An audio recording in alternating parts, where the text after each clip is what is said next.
Heading दे दिए थे, Newton का दूसरे नियम का प्रयोग करके बल का समीकरण ज्ञात करना। हेडिंग दे दीजिए,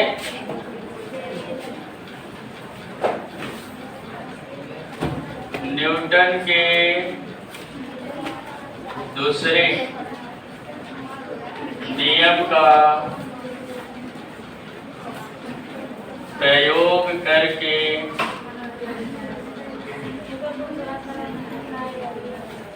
बल का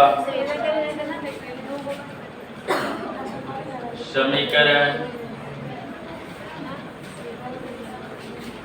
ज्ञात करना।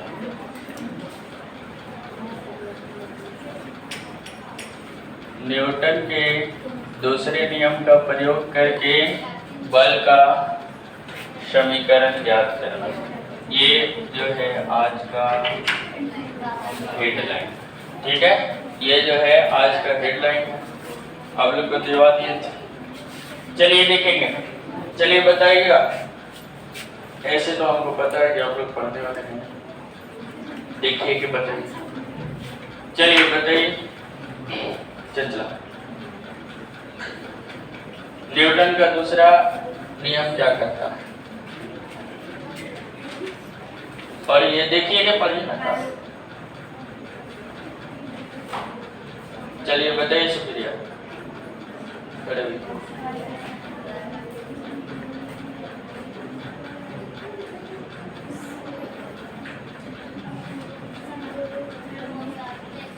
बताइए आप।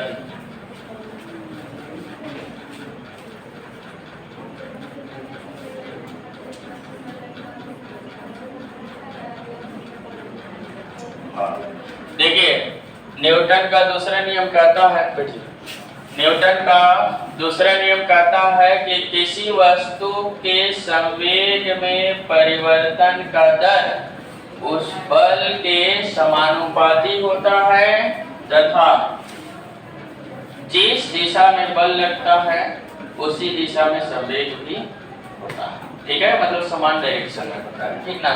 तो देखिए, मान लेते हैं कि जब वस्तु एक निश्चित स्थान पर हो, मतलब एक निश्चित स्थान पर गति कर रहा हो।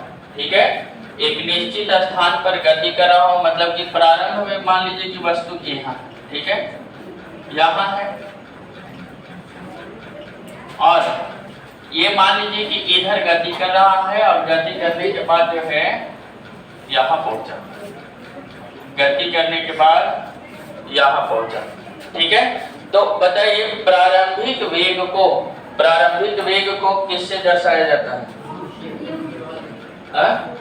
यो से। तो इसका मान लीजिए कि यहाँ पर जो है प्रारंभिक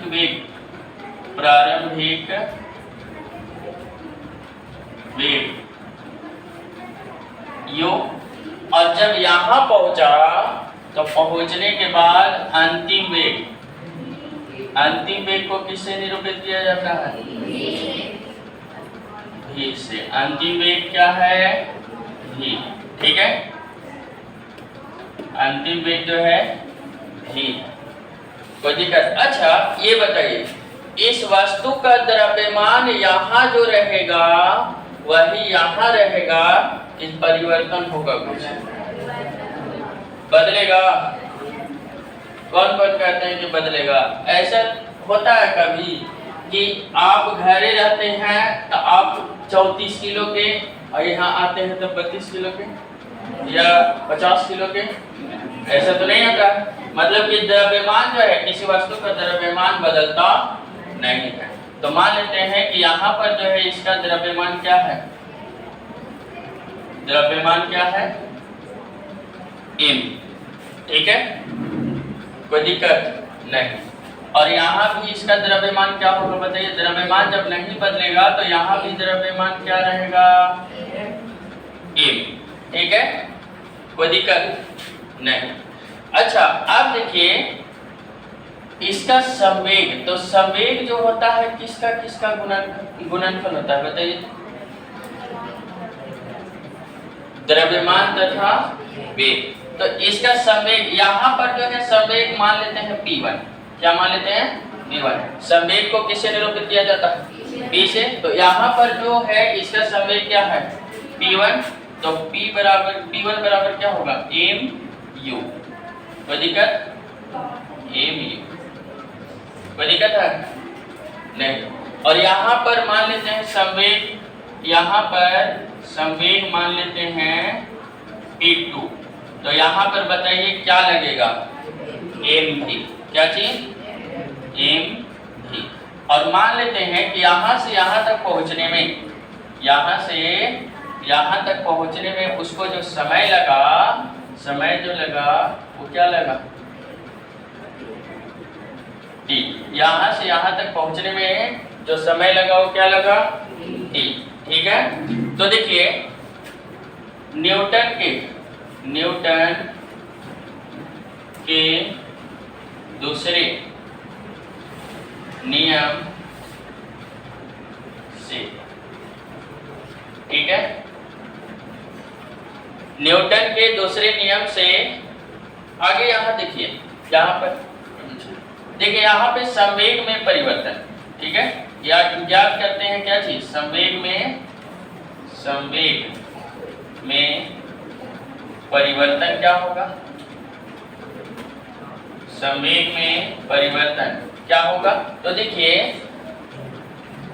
परिवर्तन ज्ञात करने के लिए, किसी भी वस्तु का परिवर्तन ज्ञात करने के लिए शुरू वाला में से अंत वाला को घटाया जाता है कि अंत वाला में से शुरू वाला को घटाया जाता है? अंत वाला में से शुरू वाला को घटाया जाता है। तो अंत में इसका संवेग क्या था बताइए तो? p2 और इसका संवेग p1। कोई दिक्कत नहीं। और यहाँ से यहाँ तक पहुँचने में समय कितना लगा? t। तो p1 माइनस p2 बटा p2 माइनस p1 बटा t। तो संवेग में परिवर्तन इसका कितना आ गया? अब चलते हैं न्यूटन के दूसरे नियम से, न्यूटन के दूसरे नियम से, न्यूटन के दूसरे नियम से। देखिए संवेग में परिवर्तन का दर बल के समानुपाती होता है। और बताइए बल को किससे निरूपित किया जाता है? बताइए तो? F से। तो संवेग में परिवर्तन का दर जो है किसके समानुपाती होता है? और समानुपाती का चिन्ह ये है, ठीक है, अल्फा, ठीक ना। तो p2 माइनस p1 बटा क्या चीज? t। कोई दिक्कत नहीं ना। और जब ये, एक चीज ध्यान रखिएगा कि जब ये समानुपाती का चिन्ह बराबर में बदलेगा, समानुपाती का चिन्ह जो है किस में बदलेगा? बराबर में। तो कोई ना कोई निश्चित संख्या यहाँ आ जाता है। तो निश्चित संख्या हमको पता नहीं है कि क्या है, इस वजह से यहाँ मान लेते हैं k। क्या मान लिया जाए? k। और यहाँ हो जाएगा p2 माइनस p1 बटा t। क्लियर है? चलिए अब देखिएगा यहाँ f बराबर k। अच्छा p2 के स्थान पर क्या लिख सकते हैं आप बताइए तो? p2 के स्थान पर आप क्या लिख सकते हैं? mp। क्या लिख सकते हैं? mp। और p1 के स्थान पर क्या लिख सकते हैं? mu। और बटा में क्या है बताइए तो? t। तो f बराबर, अच्छा ये दोनों में कॉमन क्या मिल रहा है बताइए? m। तो k m into v minus u बटा t। और याद कीजिए कुछ कि जब हम दूसरे चैप्टर पढ़ा रहे थे तो उसमें v माइनस u बटा t किसका? त्वरण का, ठीक है, त्वरण का फॉर्मूला हम लोग याद किए थे। तो क्या हो जाएगा? f बराबर k m a, ठीक है, f बराबर क्या चीज? k m a। कोई दिक्कत नहीं। तो मान लेते हैं यहाँ पर हमको k हटाना है। क्या करना है? k हटाना है। अभी इसको मान लेते हैं समीकरण 1, समीकरण 1। या हम लिख देते हैं कि आया कहाँ से, देखिए k बराबर v माइनस u बटा t, ठीक है, पढ़े है ना। अब देखिए माना कि यदि बल किसी वस्तु पर बल जो लग रहा है वह 1 न्यूटन का लग रहा है। कितने न्यूटन का लग रहा है? और यदि 1 न्यूटन का कब लगेगा? जब मास भी 1 केजी हो। मास कितना केजी हो? 1 केजी। और त्वरण भी 1 मीटर प्रति सेकंड स्क्वायर लगे तब। ठीक है, त्वरण भी कितना मीटर प्रति सेकंड स्क्वायर लगना चाहिए? 1 मीटर प्रति सेकंड स्क्वायर लगे तब। तो बताइए F के स्थान पर आप कितना रख सकते हैं? तो समीकरण 1 से चलेंगे तो 1 बराबर k गुना 1 गुना 1, यानी k बराबर कितना आ जाएगा बताइए? 1, मतलब कोई निश्चित संख्या, ठीक ना। तो k बराबर कितना आ गया? 1। अब चलते हैं समीकरण 1 से। k का मान समीकरण 1 में, ठीक है, तो k का मान समीकरण 1 में, तो f बराबर क्या आ जाएगा? k के स्थान पर कितना रखना बताइए? 1 गुना m1, यानी f बराबर क्या चीज? m। और इसी को कहा जाता है बल का समीकरण। क्या चीज? बल का समीकरण। इसी को कहा जाता है बल का समीकरण। तो F बराबर क्या होता है? m में। ठीक है, तो अच्छा कल बताए थे ना F का इकाई मात्रक यानी बल का इकाई मात्रक क्या थी? न्यूटन या केजी मीटर प्रति सेकेंड स्क्वायर। ठीक है, तो इसको जो है, और ये भी हम बताए थे कि बल का मान वस्तु तथा उस पर लगने वाले त्वरण के गुणनफल के बराबर है। ठीक है, ये सब बता चुके थे, इसको आप लोग छाप लीजिए। ठीक है, जल्दी से छाप लीजिए, जब तक आप लोग रिजल्ट देखते हैं।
ठीक है,